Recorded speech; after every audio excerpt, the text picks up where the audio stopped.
Hello, Monetization Nation.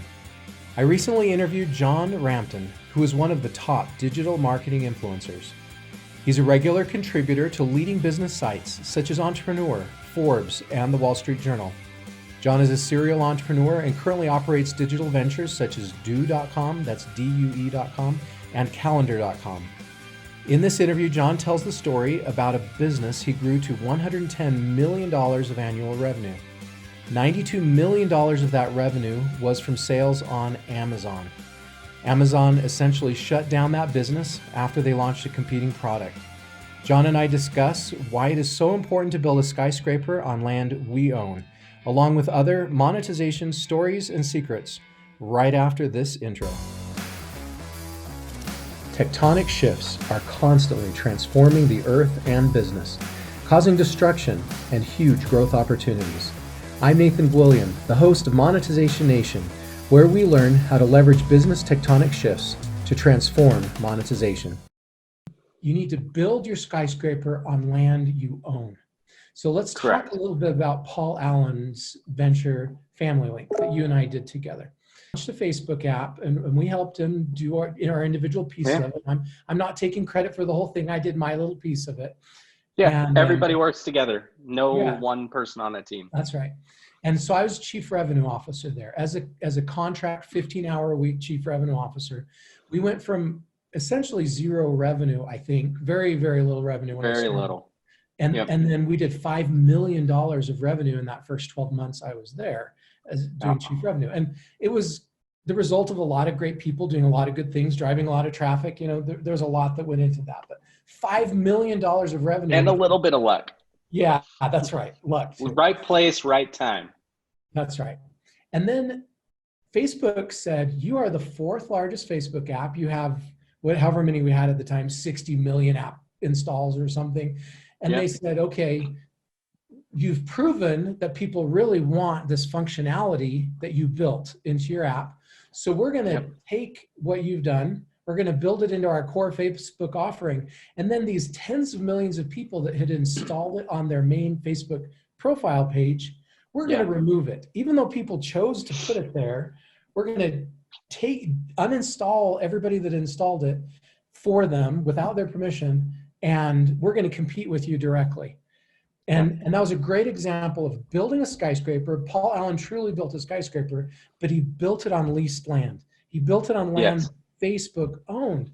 And in one day, Facebook was able to just pull the rug out from under him in that business. And he lost a $5 million a year revenue stream and lost the business. You know, he was able to sell overnight.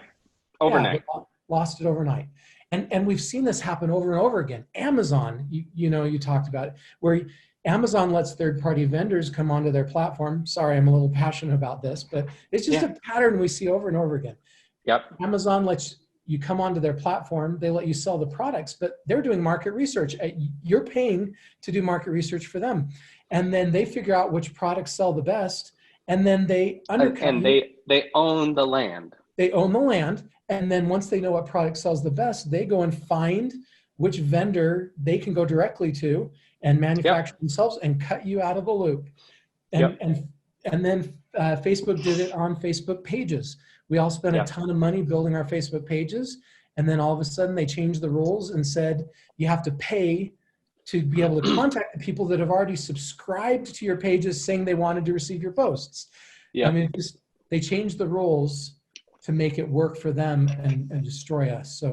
So one of the core principles we talk about in the book is you got to build your skyscraper on land you own. If you use Facebook or use Amazon, that's fine. But your goal is to get them back to an email list, to something that you own, where you have a direct ability to contact your customers outside of any of these other platforms. I'm going to talk about that at all and kind of what you've seen at those. I mean, you nailed it. I mean, when I came into a company, it was called Organize. I bought the company, and I used what I knew about Amazon and all these platforms to really, really grow our business. We went from, smaller 7 figures to 8 figures a month in revenue. And overall, we ended the year with over $100 million in revenue. Wow. We were crushing it, right? And in a matter of months, I mean, what Amazon can give, Amazon or eBay or whatever platform you want, it doesn't matter. I use Amazon because this happened to me with Amazon. They can take it away. And that's what happened to us. It happened first. We had our own product, which we had purchased from the manufacturer. They still manufactured it, but we owned 100% rights to it and everything. And it was this stupid little thing called a scrap trap. It hangs on the end of your counter, and you cut and you scrape your scraps into it. I'd say probably 30% of all the kitchens in America have it right now. You have it probably in your kitchen. Well, we saw that, this accounted for about $30 million of our revenue. And all of a sudden, one day, one popped up on there, and it was ahead of us. So we started paying to promote it, and we would pay, and it would still outrank us. Didn't matter what we did. Didn't matter how much we paid. We were bidding at one time. I think our guy put it up to like $30 bid or something like that. Still couldn't outrank it. Weird. It can't outrank Amazon Basics ever. Now I think they've been a little more fair towards this nowadays, but still, you can't outrank it. You can't do anything. They're not paying for it. It's their platform. They own it. They will undercut you, and it will be cheaper. So theirs was cheaper. So immediately overnight, that was about a $1.8 to $2 million just hit right there. Now we were still getting sales from it because everybody had written about it, blogged about it, talked about it. So I would say one way to defend yourself against this is really focus around external placements or external partners talking about you and driving directly to Amazon to purchase from you, if that makes sense. Yeah. So that's one way to protect yourself, but ultimately, like, it couldn't protect our business. We're still having to pay affiliate commissions to those guys. We're still taking a cut. And when you take a 50% haircut, maybe even 60% haircut on a business, like overnight, like it's hard to make that up. And because you just, as a business, you're predicting the future. Next thing that happened to us is we started fighting back, and we started writing posts about it and kind of like really actually causing a stir about them ripping off our product. Well, all of a sudden, what Amazon can give, Amazon can take away. We had always, for like 2 years, if you're selling on Amazon or a lot of these platforms, they have what's called customer satisfaction approval ratings and on-time shipping, right? So we were reselling other things, and like right now Amazon has a 92%, or at the time they had a 92% on-time shipping rate, or they turn you off, right? So around Christmas, everybody falls below this. Like literally every company out there. There's like almost nothing you can do because Amazon doesn't do anything. Well, they cut us off. And when they cut us off, they would not turn us back on. Most people that turn back on, if you just show that you're doing your thing, they cut us off. All of a sudden, we had done the year before about 111 million dollars. 92 million of that was from Amazon. Oh my goodness. I mean, we're a major partner of theirs. Yeah. They cut us off. They don't care. No, it just goes to them. They now have or the them, Amazon or them. product, and now all of that $96 million goes to them, or a lot of it. I laid off 76 people in one day. Went in a room and just said, "Hey guys, can't pay you anymore." Liquidated our inventory, liquidated our warehouse. Like we went out of business. Yeah. We went under. It really, really sucked. Yeah. So like, building terrible. a business on other people's platforms, it can give you really quick growth, right? To leverage someone else's platform. But generally that other platform figures out what you're doing and figures out how to get their cut of it. And yeah, eventually they will. So ways to protect yourself. I might go into that because I don't know if you're going to talk about that. One, diversify yourself away from other things. Us, it was about 85, 86% of our revenue was from one source. That was not good. We scrambled in the last weeks and were able to make up some of that by eBay, by Overstock, by Sears, by a few other places. But it was a little too late. We also, at the time before this, we had closed 2 retail locations. Like we had 2 physical stores, that we had and we closed them, they just weren't as profitable as our online thing. Looking back, I'm like, oh yeah, those stores still did make like $20,000 profit every single month. They just weren't making what the other one was making. So I might have kept those open. But really, when it comes down to it, is I would have made sure that no more than, and this is our current business model as well, I don't like keeping more than 40% of any vendor, anything being more than 40% of our revenue. If it's more than 40%, we really start pushing hard in other verticals, and not as profitable verticals. Number one, diversify. So you have different products and you're selling in different ways.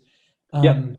And I guess that's two strategies to protect yourself. Have multiple products. So even if one product gets shut off, you have Yes. other products. And then the second one is to sell with other distributors or sell through Correct. other sources or platforms. Okay, so those Yep. are two strategies. A third strategy would be having your own website. And Yes. and I mean, have that goes without saying. You should have your own website. I would focus as much as you can around driving every single sale through your website so that people start expecting that's where you go through. Yep. And then the fourth way would be to work with influencers. So you work directly with them and they're sending to your website, not to Amazon or another platform.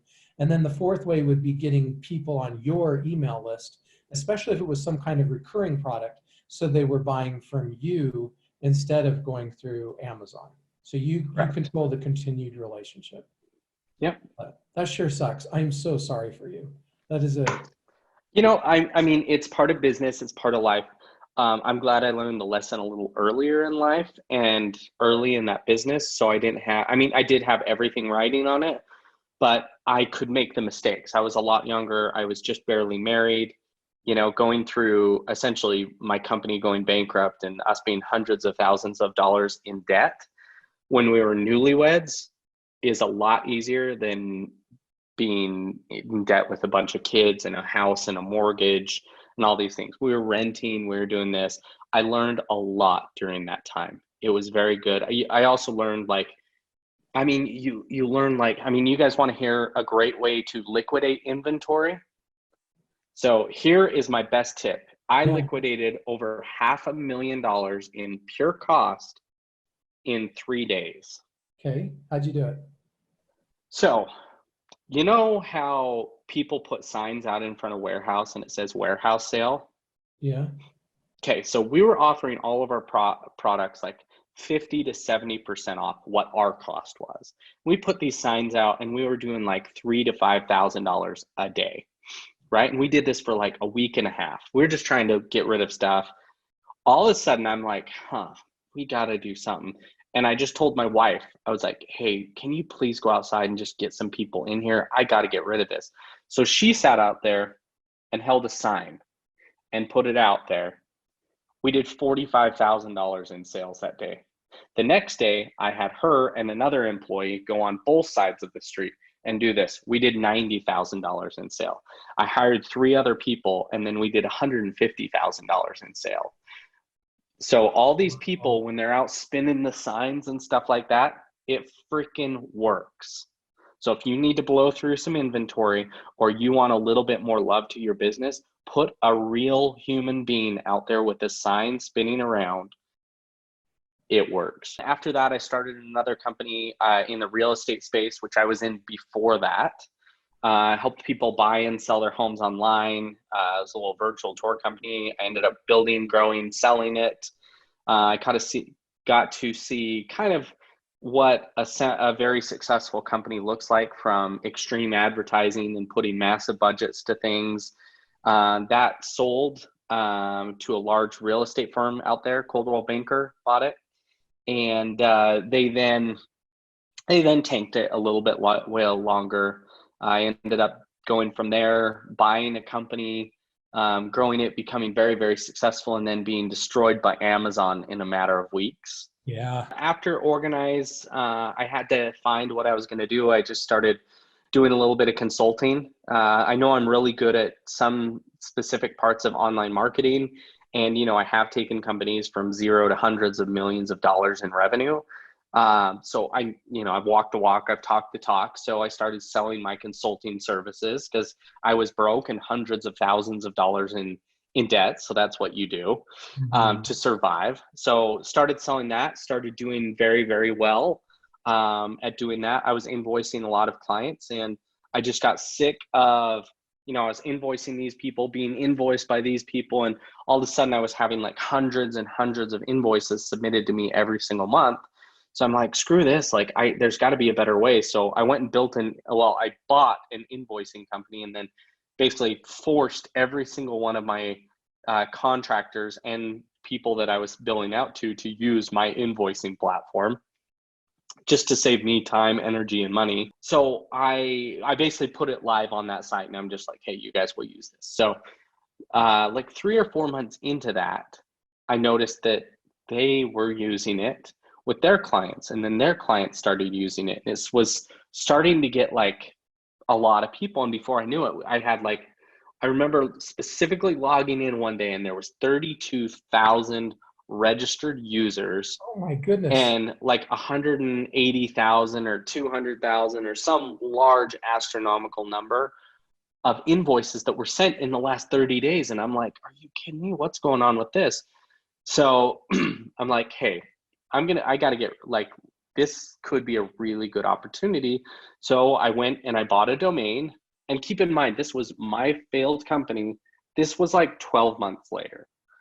My failed company, the contracting had paid off all my debt, had gotten a little bit of savings, and this company was starting to do. So I put a pricing on the page, and I'm like, hey, if you want to be able to send a specific amount of things, you got to pay for it. And then it started like getting like 2, 3, 5, 10 new subscribers paying for this every single day. And I'm like, oh, this is weird. This is truly weird. So I then went and bought a good domain for it. I went and bought due.com, DUE.com. I started building that, and it became like a real company. So that was fun. And then my most recent adventure that I'm starting on is that company, by the way, is still going, still running, still doing great, still making profit, has a team running it, What and do the it's numbers great. look like? How many users? What's the revenue? If you feel comfortable. I don't know exact. I can't actually probably give you exact, but we have a little over 500,000 users, Oh my active goodness. users for that business. So And it's a fun little software. It works great. It's great for invoicing people and stuff like that. So what? we have payments and stuff like that, credit card, merchant processing, stuff like that. We process a lot of money Okay, as well. So that's really cool. yeah. So from there, I went to a company called Calendar. I hate my calendar. My calendar controls my life, controls everything I do. So I went and started building a calendar product. So that's what I'm working on today, and it's calendar.com. So, yeah. Okay, so let's talk about that really quick. Let's talk about the freemium business model. And you used it Yeah. on you, where you let people do it for free and just kind of let it get some traction and momentum. And then Yep. once you saw that it was doing well and you had lots of people using it, you then added a premium upgrade for people that were your power users. And it looks Mm-hmm. like you're doing something similar to that with calendar.com, where you're trying to get everybody in using it, get hundreds of thousands of people in it, and then you start adding additional functionality and you charge for those power users. Yeah. Um, I can you mean, talk the about freemium model for us was an easy way for us to see if people would actually use the product before we shelled out, millions of dollars to actually build it. So, before we actually launched a real like full-fledged product that we spend a lot of money on, we built a quick MVP. And that MVP started signing people up and showing usage. And that's what we had launched up until about a month ago. And it had a pro feature on there. And we're like, oh, like, yeah, like 0.5% of people upgrade to pro. And then we paid attention to what those pro users, like paid users, are actually doing, how they're using the product, what they're doing, as well as free people, what they're doing, how they're using the product, how often they're using the product, what core functionality of the product they're using. And then those core users, we emailed all of them and we're like, hey, what would you be willing to pay for? And we got a wide range of responses. but there was like 3 or 4 features where we had like probably like 300 to 500 people reach out and be like, I would be willing to pay for that specific thing. So if you're doing the freemium model, I use freemium not only to attract, but to see how customers are actually using it. As they would say in other terms, kind of get people addicted to Yeah. using your product, then add additional things that they would like and make those paid. It's taking the things that they love and enjoy. And there's probably like 3 features now that are pro, that if you signed up, if you were part of the first like 100 or 200,000 people that signed up, you just get those for free. Yeah. Because you were an early adopter, and now those are part of the paid program. So you can also do things like that where you start inhibiting people and start saying, no, this is used by like 90% of those people. We have to make money as a company. So this is what we're going to do. It's a good strategy. Okay, so you made a switch from being a very successful retailer to being a SaaS company entrepreneur and CEO. What are your greatest monetization secrets? What advice would you give to other people that would help them be successful in turning the assets, the businesses, the people, the knowledge that they have into revenue? Probably the best that I can recommend is kind of what I was talking about a second ago, is become the very best at something. Yes. So that nobody else can be better at it than you. That helps you go into other niches or new niches and become the very best at doing that too. An entrepreneur is only going to write about your company once every blue moon, but I can write about my company every single time I write. So that worked very, very well for me. So that's kind of my superpower, is doing that type of stuff. If your superpower is affiliate, become the very, very best at that. And once you've dominated that, start branching out into other verticals. Like I do paid search, I do social, I do all these other things, but I'm not the best at it. I am okay at it. So it drives revenue, it drives customers, it drives this, but nobody can dominate where I truly dominate. And that's my bread and butter. And all the rest are just like me growing and growing and growing. I love it. Okay, so for people that are interested in writing for these other publications, like you mentioned, TechCrunch and Entrepreneur, Yeah. How hard is it to get into that? What advice do you, like if I wanted to become a writer in TechCrunch or Entrepreneur, what would I need to do to get into that? And I assume Yeah. they don't pay you anything. No, It's they don't pay me anything. the reach. So some of the publications, it's easy. Just network your way up to one of the editors and just reach out and be like, hey, I want to write for your publication. Even on TechCrunch, on the right-hand side, it says submit a story. And you can submit a story to TechCrunch and they will accept or reject it. Now, improving your odds of success is getting to know the editor, commenting on the things, tweeting them, messaging them, Right. not snapping them, but actually building a relationship with them. I built relationship and I spend a lot of my time actually building and fostering relationships. So become a relationship and connection master. Know that, if you're writing for these other publications, you are building on someone else's foundation. So for example, I wrote for Inc. for like 3 years. I wrote 2 times a week for 3 years. And then I got a call one day saying, thanks, but no thanks, we're done. And it was gone in one day. Yeah. So you are building on other people's foundations, but I'm to the point now where I have so many foundations built that it doesn't necessarily matter. You have so many platforms that you're diversifying. Correct. Okay. I love it. And it's helped you build your social following all over the place now. As I was looking at a list of the top entrepreneurship bloggers, influencers in the entrepreneurship space, and you were in the top 25. I'm like, oh my goodness, I know him. I know him. I didn't get there by doing this. I got there by being really authentic. At least I feel I am. And putting it out there, and a lot of hard work. Yeah. So I didn't build up like these millions of followers or this. It started like 1 follower at a time.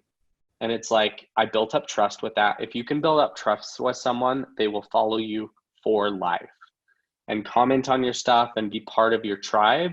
And if you can get them as part of that. So for me, I'll share this with you as well. I have this little motto that I go by. I like helping people, genuinely helping people without wanting or needing anything in return. Similar to like me coming on this, like I'm not trying to get anything. I'm not trying to do anything. I want to help. So I have a thing where I find that 1 in every 10 people I help will help me back. 1 in 10 will help me back.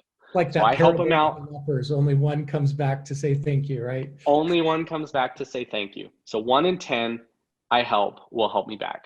1 in 100 will turn into a financial relationship. So I help 100 people and I will make money out of one of those people.